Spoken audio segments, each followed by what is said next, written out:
کوم یو ډیر بې غیرته دی؟ وایي 3 کسان سره ناست ول، په خپلو کې سره خبرې سوې.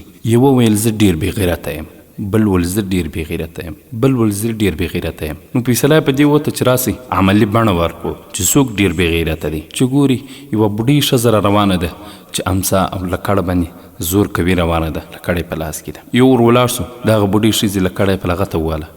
بوډۍ پوډې مخ پر خوله ومشتل. دغه نفر برته رالی کښېنستی. دویم نفر ورغلی پر ځای د دې چې هغه بوډۍ راپورته کړي. هغه بوډۍ څو لغتې نوره هم پسې وواله او رالی دلته کښېنستی. دریم کس چې دلته ناست و هغه ویل زه تر تاسو ټولو بې غیرته یم، ما وګټل. نور ورته ویل تا څنګه وګټل؟ تا خو تر اوسه هېڅ کار هم نه دی کړی. دریم نفر ورته ویل تاسو چې کومه بوډۍ غوزاره کړه او تا چې کومه بوډۍ وواله دا زما مور ده، نو زه تر تاسو ډېر بې غیرته یم. نو په نن وخت کې کوم یو ډیر بې غیرته دی؟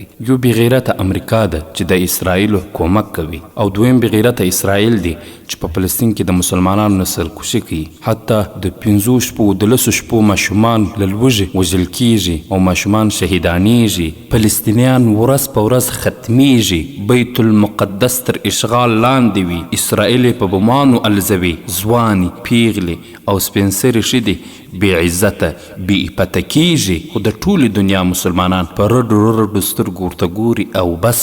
نو تاسو وایاست کوم یو ډیر بې غیرته دی؟ حتما یې راته ولیکئ.